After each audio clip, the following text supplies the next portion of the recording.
Isang malaking tagumpay ng CIDG Anti-Transnational Crime Unit ang naitala. Proyektong Oplan Pagsisikap, Campaign Against Illegal Recruitment ang matagumpay na naisagawa. Tutukan natin ang detalye ng buong balita. Matagumpay na naaresto ng PNP CIDG Anti-Transnational Crime Unit ang isang lalaki na sangkot sa illegal recruitment matapos ang surveillance at entrapment operation. I am Police Colonel Romulo C. Dimayo Jr., the chief ng Anti-Transnational Crime Unit ng CIDG.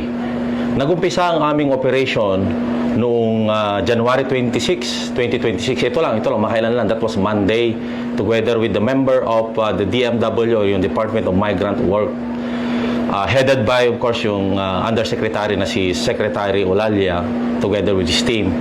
It all started with a complaint coming from a concerned citizen na allegedly merong isang travel agency dito sa Tanza, Cavite na kung saan naghihikayat siya ng mga magtatrabaho kapalit ng isang sweldo na humugit kumulang 80 to 120,000 per month, and they will work as a laundry services yon at hotel workers sila.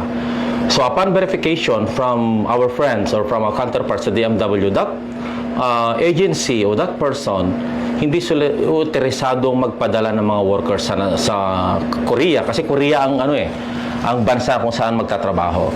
So immediately after, they conducted two separate surveillance from the DMW and of course in coordination with us, our personnel sa ATCO, to verify the veracity of the report, kung meron nga talagang ganitong agency sa Tanza, Cavite, or kung mayroong ganitong tao o yung sinasabi nilang personal na nag-o-offer ng trabaho. That was a two separate surveillance. After verifying, after the result of surveillance turned out to be positive, mayroong nga ganung tao.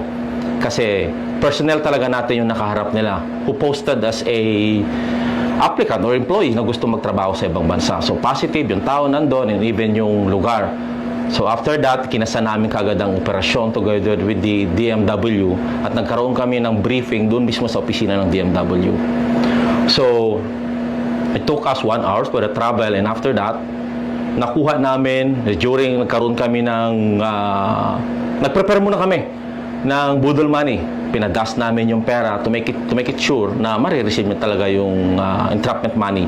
So kinasa na namin yung entrapment operation together with the concerned agencies, yung DMW. So it's very fortunate na naging positive yung operation natin. So kakasuhan natin ito si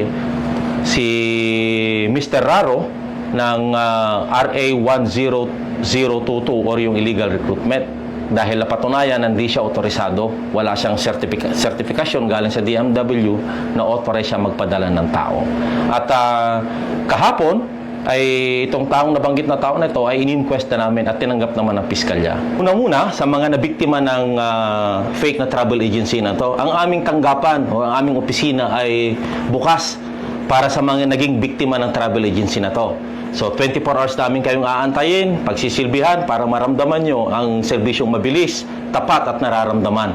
Now, sa mga tao naman natin o sa mga kababayan natin na patuloy na umaasa sa mga ganitong trabaho, sa mga ganitong napapaniwala, sa mga ganitong aksyon ng mga taong patuloy na nanloloko ng tao, maging mapanuri at maging mapagsaliksik pag na-offeran kayo ng mga ganitong amount na malaki, na something na mahirap i-resist kasi sa laki ng offer, magtaka na kayo dyan. And then yung lesser placement fee, magtaka na kayo bakit napakamura at bakit hindi maganda yung opisina. Mas maganda niyan, ma'am, pag may mga ganyan nag-o-offer. Open naman po ang opisina ng DMW. Makikita nyo yung mga otorisadong agency na sila yung may kakayahan at otorisado magpadala talaga ng mga workers sa ibang bansa. Sa dali ang pagkonekta sa aming opisina, ang aming hotline numbers, yan, pwede nyo pong tawagan yan, 24 hours, may sasagot po dyan. 0928-424-9263. Inuulit ko po, 0928-424-9263. At pwede nyo rin ho kaming makalabit sa aming Facebook page, ATCO_CIDG. Muli, ako si Police Colonel Romulo C. Dimayo Jr., Chief Anti-Transnational Crime Unit ng CIDG. Ito ang bagong PNP Para sa bagong Pilipinas, serbisyong mabilis, tapat at nararamdaman. Mula rito sa ATCU CIDG Campo Crame, ako ang inyong Police News Network correspondent, Patrolwoman Sari Bernales. Nagbabalita para sa Police News Express.